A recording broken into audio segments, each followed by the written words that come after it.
There we are. So I'm a lot happy with this now. We can get rid of that. Not that it's got any pressure on it anyway, but you can see just how much is in. If you remember, that's about 3 inches long, so it's all the way into the muffler in both scenarios. And just to sort of prove the point, look at that. It's as loose as a goose. It glides in, seriously. So that's just a much better outcome. Pipes are pretty even. So all we've got to do now is bin these because they're crap. They're had it. We'll get new ones. But I'll clamp all this up now, line it up, clamp it up, that's it, job done. I don't know if I'll paint these exhausts. I don't know if I could be bothered. Because once they're up, out of the way, chrome tips, I don't know. I don't know what I want to do with that yet. We'll see, but it's obviously got to come a long way. But you can see just how much that's stretched. It's just no good at all. You can see the newer ones that I put in the for the mufflers, they got bugger all stretching them. So these are just old and tattered. So you can see there's a stack of play. But there we are. After quite a tumultuous day, to be honest with you, some progress. So the only thing I haven't got fixed at the moment, that's thanks to those people at Safe Break who are mucking me around, is sending me the right bloody braided line that fits the 9-inch diff. Unlike their label, there's nothing like it. In fact, their brake lines for the rear were completely different to the ones that come off the car. Theirs has a banjo bolt, and their banjo bolts didn't fit either, and they're mucking me around at the moment, saying that, oh, well, you missed your 30 days. Here's my point, Safe Break. You have a 5-year warranty for defects. Guess what? You have a defect, replace the part. Anyway, enough of my ranting. I was going to go on a rant today, but there we are. All right, it's time to zip it up and go to the pub. Righto, trying to lose sleep over this issue of this mob here, Safe Break, with their 5-year warranty, product free from defects. They're still selling this in this kit here for the 9-inch diff. Now, they've been quite rude on eBay, come back to me. I could take it through fair trading, I would win, but I need the car on the road, and I'm really had enough of being mucked around by this mob. I'll buy braided for anyone else, but this mob again, warranty's not worth a pinch if you ask me. So, I've had a good look at it, and there's plenty of length in this thing. So here's the original bracket. And here's the point of case as to how different these things are. This is the original Ford factory 9-inch diff XC Falcon with disc brake. Yeah. Distributor block. And as you can see, the two lines are about 15, maybe 20 degrees away from each other. On the Safe Break, totally different mount point for a start, and they are 180 degrees away. However, I had to use this the other day and I forgot I owned it. I had a thought. I got a pipe flaring kit and I used it just the other day on the clutch line. So, and it worked fine. What I'm going to do, drill that out, mount this to that, and then get back up with the car. I'll probably cut the lines because they'll be too long and adapt them to come in left to right. For that we'll also need a little pipe cutter. Here's one I prepared earlier. So we've got the gear to go forward, so bugger it, that's what we're going to do. I can't be bothered mucking with these clowns. You know, all the toing and froing, it's just holding the job up. So I thought I'll just go ahead and do it myself. The other thing I had a look at last night, 4 o'clock in the morning when you wake up, and this is the only thing you're thinking about, because I've got to go back to work, and well, that just takes things away from you.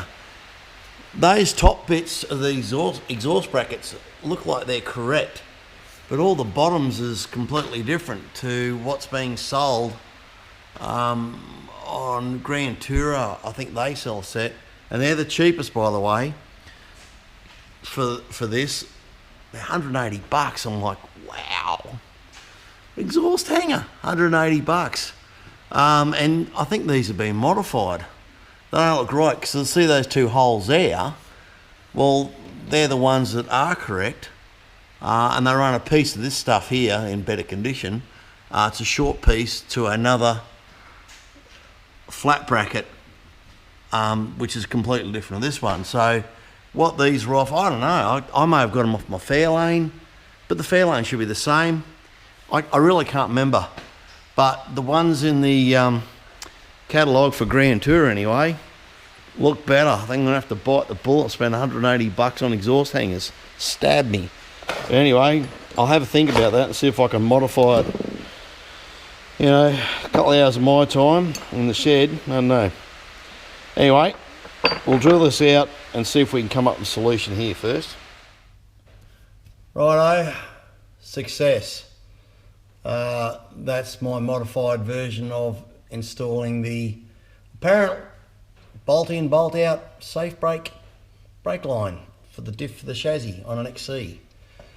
So what I did, just bend the two brake lines, didn't need to cut and shut them, they were okay. Modified the bracket. I can't really see that, probably, yeah, you can. Modified the bracket from the 9-inch diff, and just got a grade 8 bolt there. And it won't rotate because the shape, here you can see on the nut, sorry, go back to the bracket. The bracket grabs it, so it's got a counter rotation piece to it, which is, I think, part of the original design, being a square that was in there. It's all drilled out to the 7/16 bolt now. It's probably overkill, but rather overkill than underkill. So that's that done. So time to put the fuel line in for the sniper. Righto, yet another unforeseen difficulty. Yet again, I've had to undo the RRS mount, this time on the driver's side, just to give me a 15th, and that's all it is, and drop the control arm, as you can see, separated now, because guess what? Starter mode doesn't fit. Ordinarily, that's the hole you put the starter motor in a Clevo. The other option would be to put the gearbox mount under the donk and rip the engine mount out in its entirety. No, that was option number 2, possible, but don't want to do that. And then you can come straight through. The other possibility, and this is something you don't really want to do once you're up and running with this system, is undo these hydraulic lines, but I think it would be marginal as to whether you'd fit it in to that area there. And in fact, as it is, it's tight. Like it was a squeeze from hell, and I didn't know I was going to be able to turn the bloody thing around, but it looks like we're going to get it in now. I'm trying to do that one-handed. As usual, film in one hand, I can't do it, but yeah, we can. Okay. All right, we're going to get the thing in. But yeah, that's something else. If you got one of these systems, you'll run to Cleveland, you run into the problem. Well, I've just found a go-around.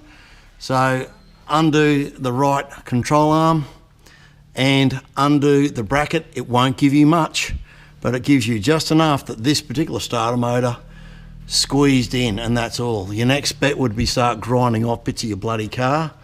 I really don't think it would fit. That's why I didn't go this way. If you pull those hydraulic lines out, I don't know you got enough.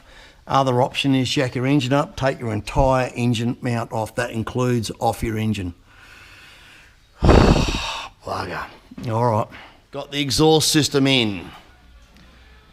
Another freaking nightmare. Had to cut the pipes, so in a couple of places. So as you can see there, I think I might have filmed this before. Had to cut them to change the angle of the pipe going into the muffler. That was one. But the right-hand pipe, and these were supplied, I can't remember, it's got the sticker and the part numbers on them somewhere.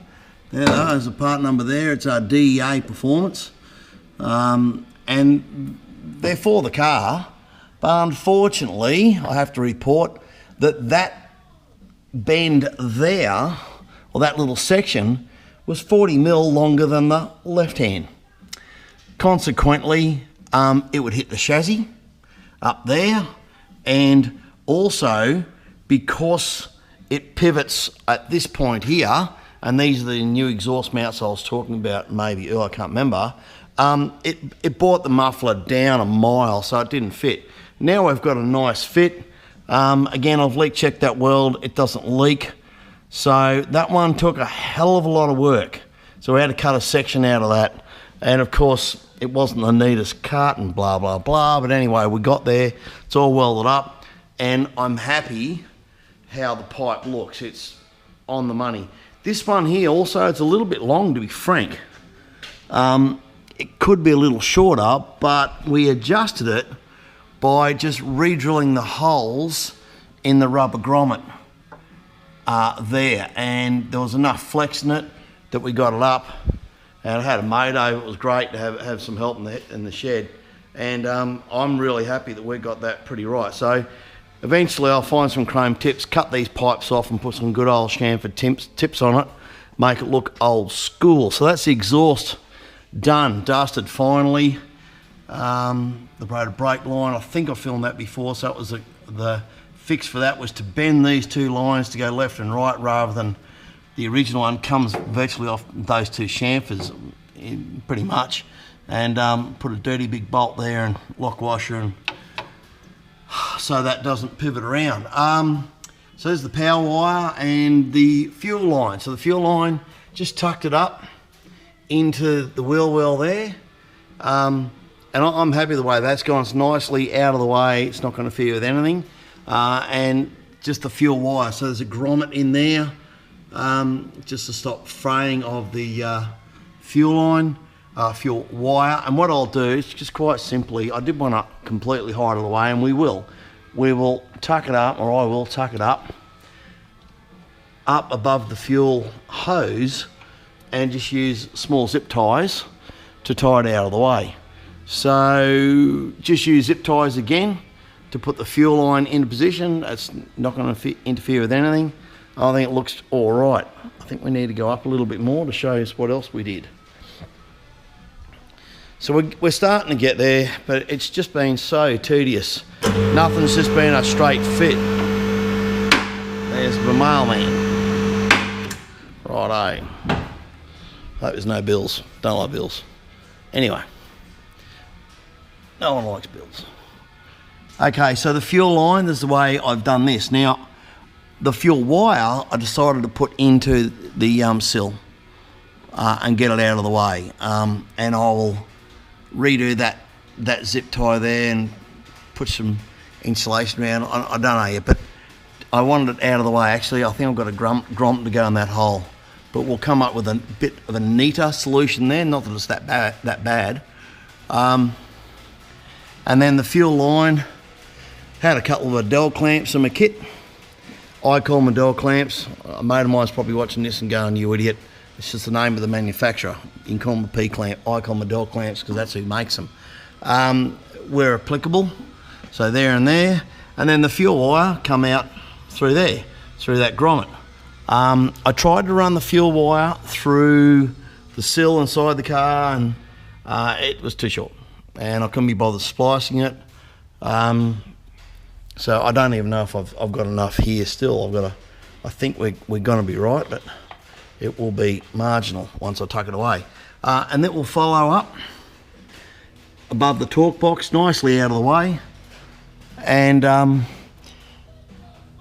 up there, way away from the extractors, and then it went up into the holly. So the big thing was keeping items that I don't want hot away from this exhaust system. And we've been pretty successful in doing that. So all I've got to do now is tidy this up, attach this wire up onto this hose or bring it up with it as best we can, so it follows the same route. This is the fuel filter, by the way. So couldn't quite use the original hoses. Idiot. Original holes where the original fuel line went, but we're pretty close, and this provided a nice little tuck away to fit the fuel filter. So I'm pretty happy with that install. I just made this thing up. I had this line around from something like, oh, that's what it was. That's one of the that is one of the clamps for the original filler neck into the tank. I had a couple of spares, so that worked out all right. I might take that off again, just to put some thicker foam rubber in there, but because it's not as tight as I would like, but it's not a bad situation at all. So that's that. Might drill these holes out bigger yet and run grommets in there. In fact, I probably will. But at the moment, we came up with a solution to get a start on the thing. So that's that. Nothing more to report up here. The fuel line is done up at the Holly end, and I've capped the other end for the return line because we don't use one. Starter motor. Had to drop the double RS again because it's here. Starter motor there. The hole's not big enough. So we had to go up through here, and you can't get the starter motor up through the front. So ended up dropping that, tied it off there, swing that whole arm out of the way, and managed to just squeeze it in. And did that back up.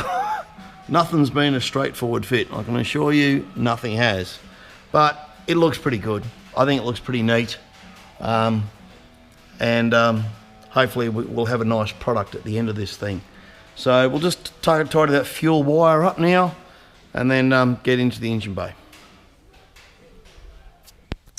Just a quick film. I thought I'd point out a couple little things about wiring.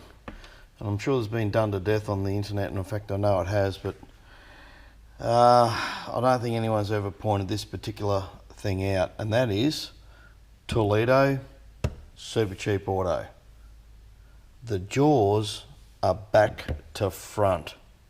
That is, the way in which you put your crimp into these particular two tools is opposite. So I did one back to front with the Super Cheap and the right way. And the right way will see the back of the crimp squish down, and here's one we prepared earlier, so it squeezes the insulation, and if there is metal inside there, depending on the crimp, aviation ones do, automotive ones sometimes do, and sometimes don't. But it squeezes the insulation around the wire insulation. And it's actually, if you have a look, the flat bar is at the front of the Toledos, and then the insulation crimp is at the front of the Super Cheap Auto ones. Flip them over. The flat bit, which is crimping down the front of the terminal, is at the back of the Super Cheap Auto. And it depends on the brand of pliers you got. So the point of case here is that the one that squishes the wire down can be opposite. And they're also a bit different as well, but you can't really see it well in these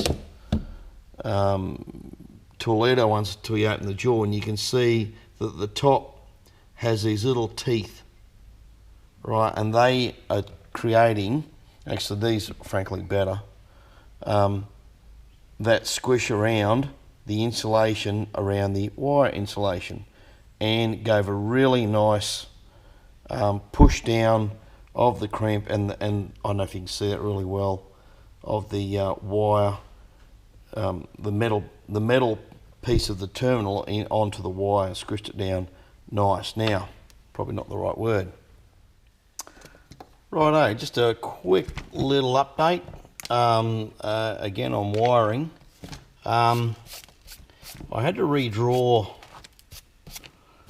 my location of the relay. It's going to use all 10, and this won't be the end of the system either, because I've got to do a bit of thinking about the relationship between the aircon relay and left-hand fan, and the Holly driving the left-hand fan via its temperature sensor, because I don't want the Holly firing the AC relay. I want it to run the fan but not the relay.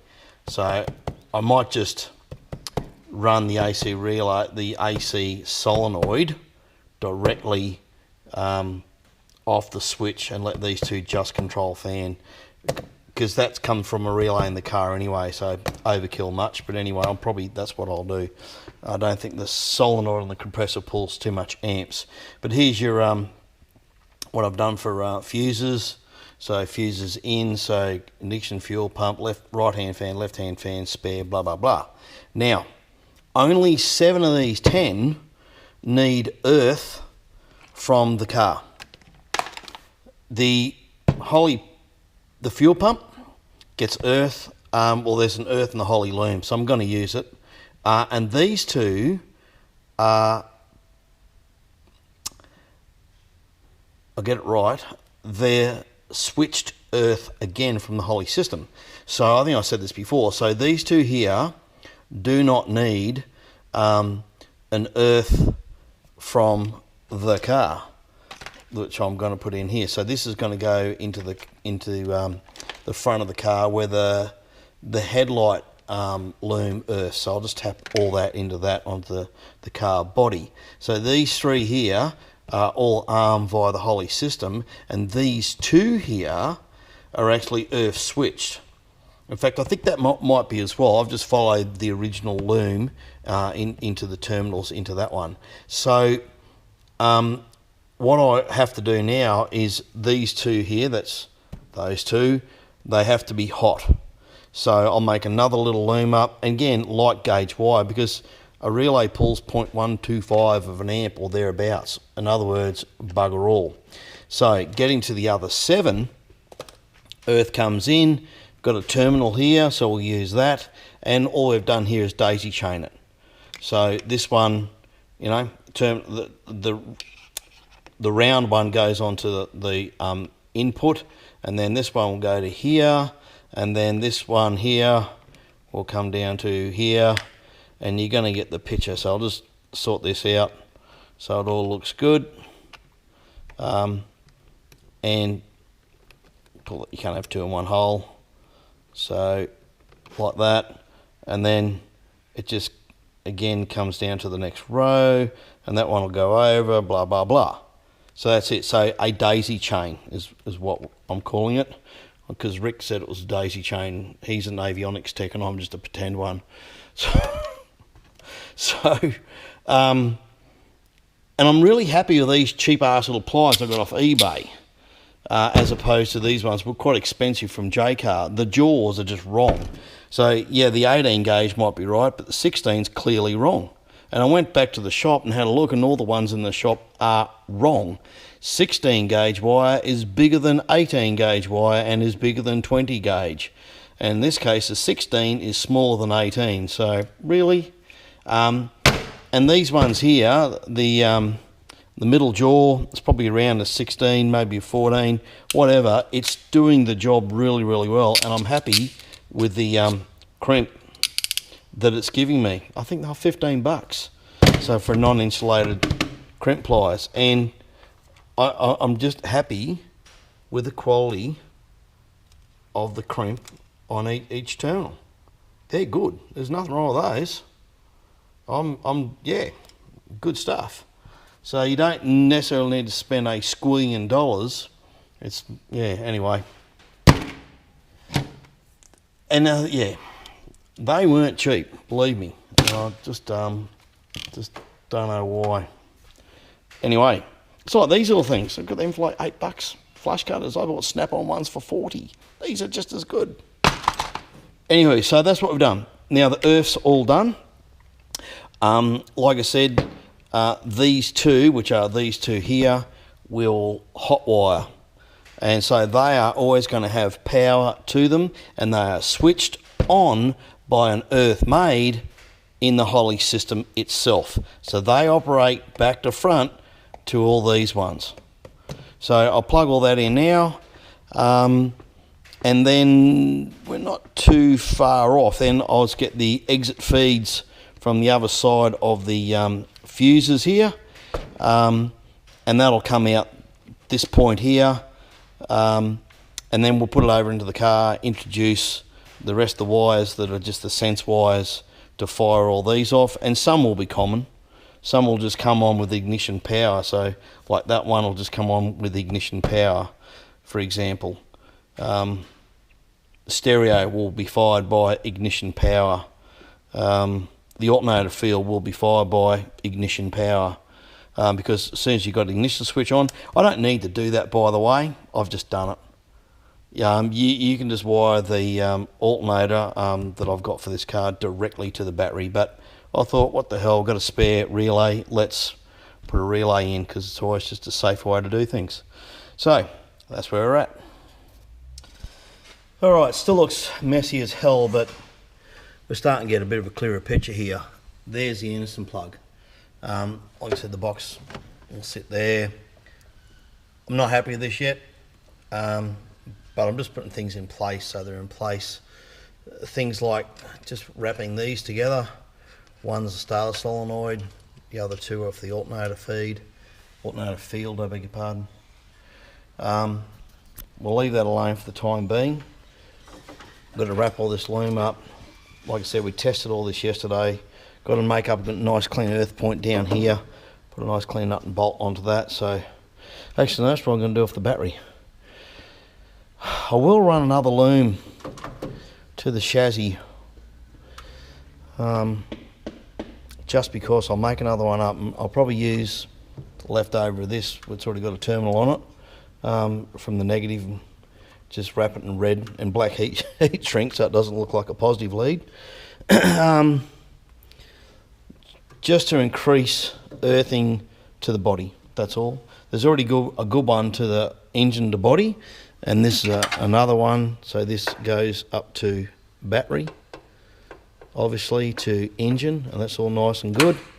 But you can't have too many earths.